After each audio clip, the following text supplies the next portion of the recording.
Welcome back, everybody, to Sports by GSMC Podcast Network. I am your host, Jeremy Lapidus. If you are just tuning in, we just finished breaking down the fifth game of the series between the Minnesota Timberwolves and the Denver Nuggets, in which Nikola Jokic went off against the Defensive Player of the Year in Rudy Gobert. Made him look like just any normal defender, which is kind of crazy for a guy who's won 4 Defensive Player of the Year awards. But that's why Nikola Jokic has won 3 MVPs. But anyway, in this segment here coming up, we're going to talk about the Knicks and Jalen Brunson responding to their blowout in Indiana with a blowout of their own. Going toe to toe with the Pacers, responding in kind, taking a 3-2 lead in the series. We'll talk about all of that in just a second. But before we do, remember that if you would like to be an even bigger part of the show than you already are, all you need to do is go to gsmcpodcast.net. Leave a tip or donation with a message in it. That message will pop up on the bottom of the screen for you, me, and everybody else around the world to see. If you have a burning question about sports and you want me to talk about it here on the show, leave a comment, leave a donation with the message that's on with the website that's on the screen right now. Once again, that is gsmcpodcast.net. Appreciate you guys taking time out of your day to stick around and talk some sports with me. But like I was saying, we're going to get into some more basketball talk. We've got our second of 2 games that took place last night between the Knicks and the Pacers. The Pacers, the 6th seed, after tying up the series, the home team has won every single game in this series so far. The Knicks win the first 2, drop the next 2, and now take this one in convincing fashion. They're coming off of a game where they get blown out in Indiana, but Jalen Brunson is able to bounce back. He comes back with 44 points on relatively efficient shooting for him. I mean, he's the kind of guy, you look at some of these numbers, 35 shots in a game is insane, but that's just what you need. That's just what the Knicks have been relying on to win these games. They win this game by 30, very comfortable. And a lot of that is because if you look at the box score, you're not going to see it, but the Pacers really struggled in the second half shooting. There was a 7-minute stretch. Yes, 7-minute stretch in the third quarter where the Pacers did not score a single point. At that point, before that started, it was a 7-point game. The Knicks went on a 17-0 run, and that was it. They didn't stand a chance after that. In the beginning of the fourth quarter, they looked like they were going to make it interesting. They got it back down to 10, and then they lost it again. And the big issue in this series for the Pacers is that Tyrese Halliburton has just been disappearing. They need Tyrese Halliburton to do what Jalen Brunson has been able to do. They don't need him to put up, 35 shots a game like he has been doing, but they do need Tyrese Halliburton to step up and give you 30 points. They need Tyrese Halliburton to not show up and give you 5 for 9 from the field with 5 assists and 13 points. They need him to be a lot better than he has been. And there's a lot of other reasons for why the Pacers lost this game. Like I said, you're not going to win a game. You just aren't going to win a game when you go more than almost an entire quarter, more than half of a quarter, without scoring a single point. That's just, you can't win an NBA game like that. And the Pacers go on stretches. This is the same issue that has been happening with the Cavaliers, which is why they're on the brink of elimination against the Celtics.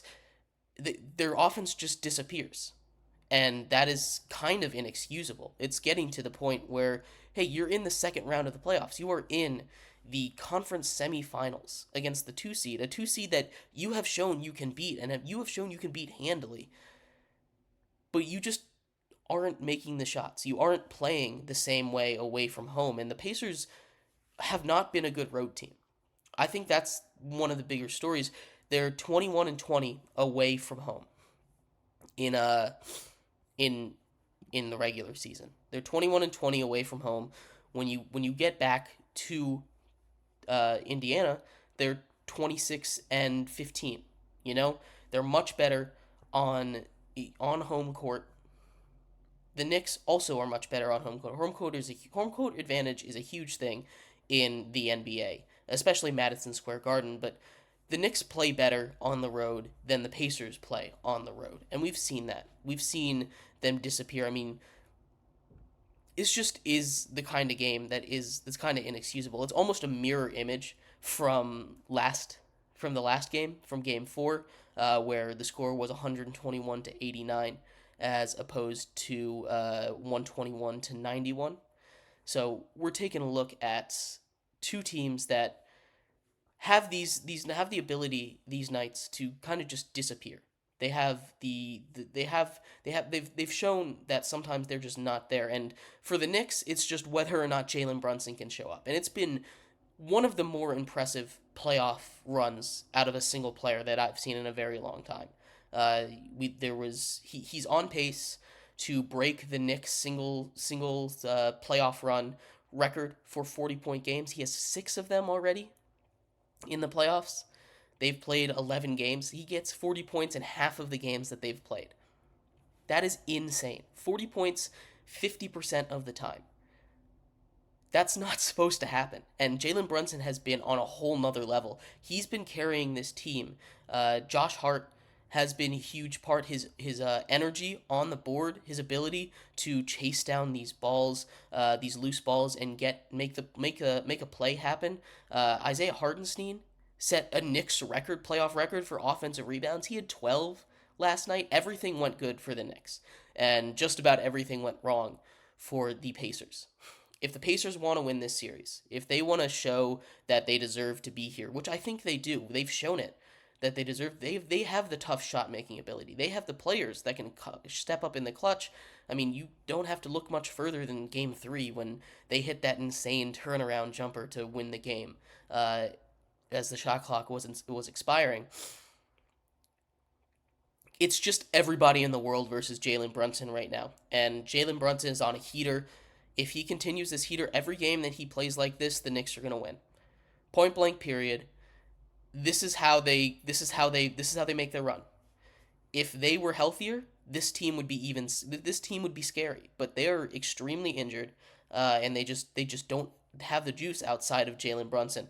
DiVincenzo has been really good. Alec Burks off the bench 2 games in a row has been solid. He's not the guy that you want 23 minutes of playoff action to get, but in a game in a situation where the Knicks are, where they're down Bogdanovich, they're down OG Anunoby, they're down Mitchell Robinson, they're down Julius Randle, Alec Burks is going to get some minutes, and he's done solid in his minutes. He had a good shooting night, 5 for 8 from 3. That's what you need out of him. Again, Isaiah Hartenstein, really underrated role, 12 offensive rebounds, keeping the play alive, and I can't say enough about Jalen Brunson. There's no way that you can say enough about Jalen Brunson and what he has been doing for this Knicks team. It's been incredibly impressive to watch him play. It's been incredibly impressive to see how he's carrying this Knicks team. Heading into the future, like I said, the Pacers need Tyrese Haliburton to step up. If Tyrese Haliburton can play the way that we know he can play at this all-star level that we've seen him play at, they can win this series. They can. This series is going to come down to a duel between Tyrese Haliburton and Jalen Brunson. And right now, Jalen Brunson is destroying him. If Tyrese Haliburton can win these next 2 games over Jalen Brunson, they can win this series and they can move on to the conference finals against probably the Celtics. But he needs to step up, and they need to learn how to play on the road. They can't disappear. Their offense can't disappear like it has been. But overall, the Knicks bounce back. They've played an incredible game. So congratulations to the Knicks. In our next segment, we are going to move into the WNBA, actually. Caitlin Clark made her debut last night for the Indiana Fever. So we're going to talk about how her first game as a professional basketball player went, where she can improve, what she did great, and much more coming up next on Sports by GSMC Podcast Network.